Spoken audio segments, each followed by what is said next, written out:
उन खां अलावा अंग्रेज़ी ॿोली जो अखर जेको ए आहे उहो ज़बर जे लाइ बि इस्तेमालु थींदो आहे।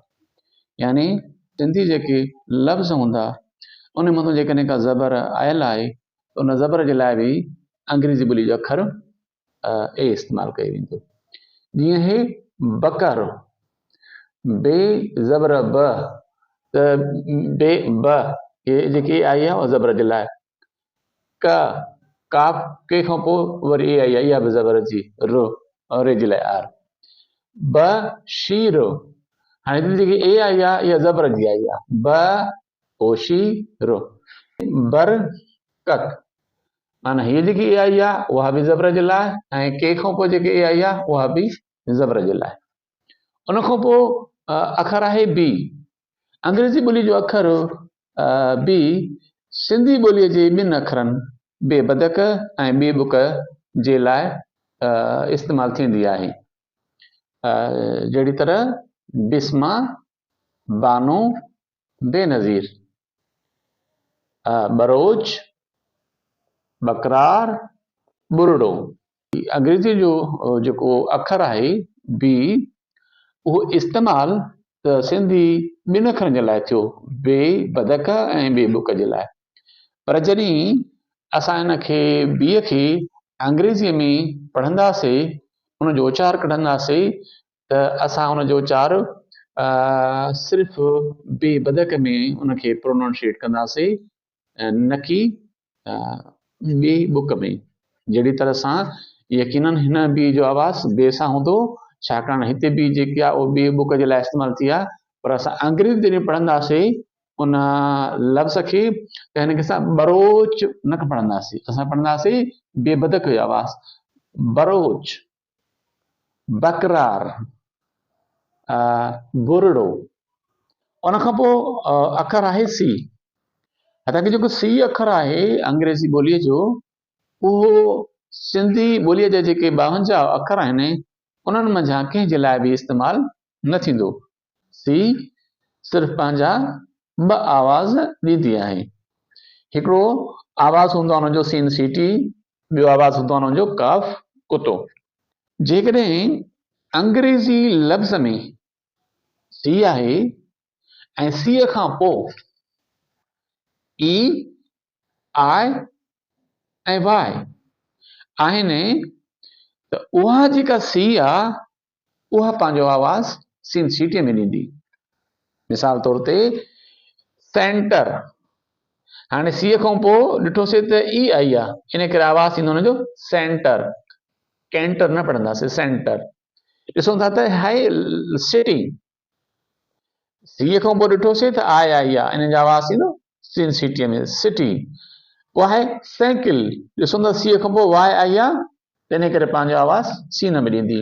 जेकॾहिं साॻे तरीक़े सां अंग्रेज़ी लफ़्ज़ आहे ऐं उन में अखर सी आहे ऐं उन अखर सीअ खां पोइ जेकॾहिं ए ओ यू इस्तेमालु थियल आहिनि उहा सी पंहिंजो आवाज़ काफ कुते में ॾींदी। मिसाल तौर ते आहे केट, असां हिनखे सेट छो नथा पढ़ूं, छाकाणि कानून आहे त जॾहिं सीअ खां पोइ हिते छाकाणि ए आई आहे त इन करे पंहिंजो आवाज़ काफ में ॾींदी, कैट। हे आहे कॉम, सीअ खां पोइ ओ आयो आहे त इन करे आवाज़ सीअ जो काफ कुते में। पोइ आहे कप, सीअ खां पोइ यू आयो आहे त पंहिंजो आवाज़ ॾींदी उहा काफ कुते में। जेको वर्ड आहे ऐं उन में सी इस्तेमालु थियल आहे ऐं उन सीअ खां पोइ को बि जेके 21 कॉन्सोनेंट्स आहिनि उन्हनि मां को बि जेकॾहिं को कॉन्सोनेंट इस्तेमालु थियल आहे उन सूरत में बि जेको सी आहे पंहिंजो आवाज़ काफ कुते में ॾींदी। जहिड़े तरह सां आहे क्लीन, सीअ खां पोइ एल आई आहे, एल कॉन्सोनेंट आहे।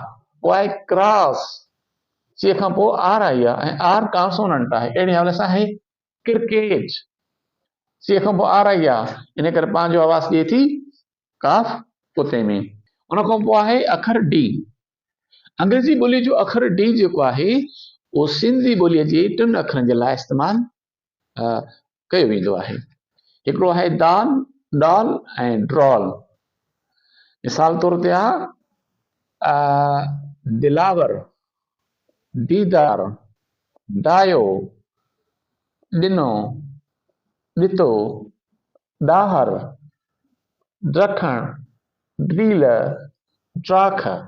अंग्रेज़ी ज़बान जो अखर डी सिंधी ज़बान जे 3 अखरनि जे लाइ इस्तेमालु थी चुको।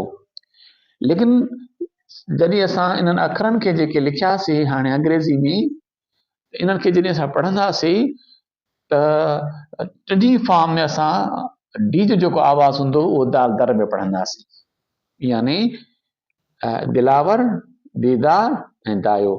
हे जेको दाल जो आवाज़ आहे ऐं डाल जो आवाज़ आहे, इहो अंग्रेज़ी ज़बान में असां उनखे प्रोनाउंसिएट न कंदासीं। हिननि ॿिन्ही खे बि असां दाल जी आवाज़ में पढ़ंदासीं।